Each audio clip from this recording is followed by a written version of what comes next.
Welcome back, everybody. Today, we're taking a deep dive into something I'm sure we're all pretty familiar with: mobile phones. Yeah, they're practically an extension of ourselves these days. Exactly. But even though we use them every day, I bet there are some things about their history that might surprise even the most tech-savvy listener. Oh, absolutely. The evolution of mobile phones really reflects how our needs and social habits have changed over time. So to kick things off, you sent over a bunch of fascinating excerpts from Wikipedia, specifically on the history of mobile phones. And just glancing through it, some of these early attempts are wild. Oh, yeah.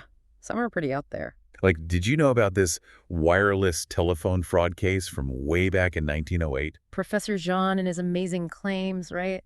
What a story. It turned out to be a complete hoax, but even back then, you can see people were already craving the freedom to communicate without wires. It seems like the desire was there way before the technology could actually make it happen. Yeah, And it wasn't just, let's say, creative entrepreneurs either. definitely not. We found a patent from 1917 for a pocket-sized folding telephone. I mean, can you imagine? With the technology they had back then. It really shows you how some inventors were thinking way ahead of their time. That desire for on-the-go communication even popped up in popular culture, too. Oh, you mean like that old Punch cartoon? The one with people in the park using wireless phones for all sorts of, shall we say, private matters? That's the one.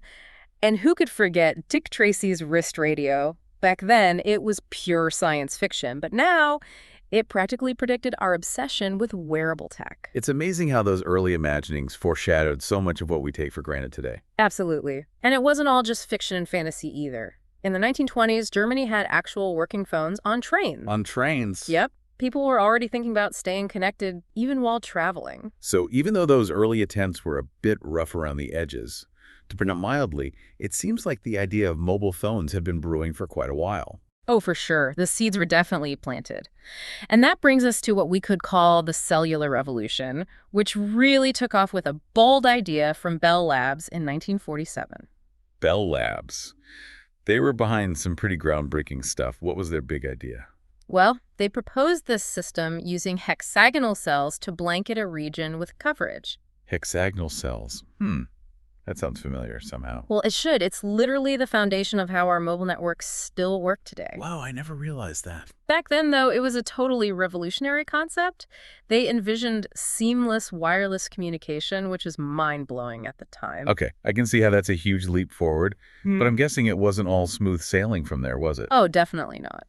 Early cellular tech had a whole bunch of hurdles to overcome. The biggest one, no handoffs between cells. No handoffs. So you're telling me? Imagine this.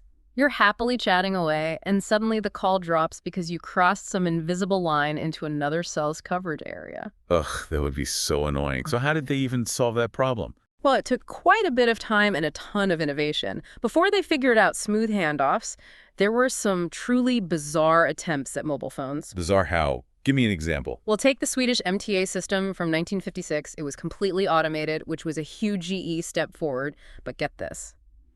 It weighed 88 pounds.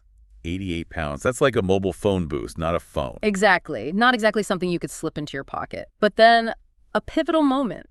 1973. Okay, I know this one. Martin Cooper, right? That famous first handheld mobile phone call. That's the one. But let me tell you, that phone was still a beast compared to what we have now. They nicknamed it the Breck for a reason, weighed over 2 pounds, and could only handle a 30-minute call. Wow. So from an 88-pound car phone to a 2-pound brick in just a couple of decades? That's some serious progress. It is, isn't it? And that rapid evolution just kept going as mobile tech went through what we call the generational shifts. Each generation brought huge advancements that totally changed how we actually use USD phones, starting with 1G. Oh, 1G. The land of giant car phones and crackly reception. Feels like a lifetime ago, honestly. It does, doesn't it? 1G was all about those analog cellular networks. But then along came the 90s, and bam! 2G hit the scene, and things really started to change, especially in how we communicated. You're talking about text messaging, right? Yeah. SMS. I still remember how cool it felt to send my first text message. Such a futuristic thing back then. It wasn't just about smaller phones. 2G unleashed the power of SMS, and suddenly we were all connected in this new, quick, discreet way with this whole new digital language. It really was a game changer, especially for young people, like a whole new way to connect with friends. But things kept moving, right? Oh, absolutely. We can't forget about 3G. That's when we started to get serious about the internet on our phones. Oh yeah, 3G. That was a big one. Wasn't that when we could finally stream videos and stuff? Exactly. 3G, which launched commercially in 2001, was all about mobile broadband. Remember that first time you streamed a video on your phone? That aha moment was thanks to 3G? It totally changed how we consumed entertainment. It did, didn't it? And speaking of changing things, wasn't it around this time that we started seeing the first true smartphones?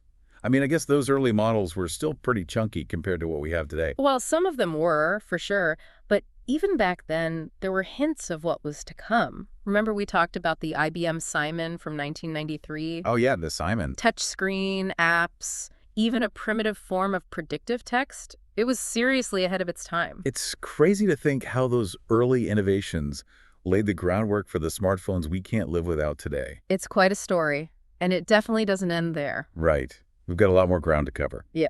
But we'll have to pick up the story of the smartphone revolution in the next part of our deep dive. Stay tuned.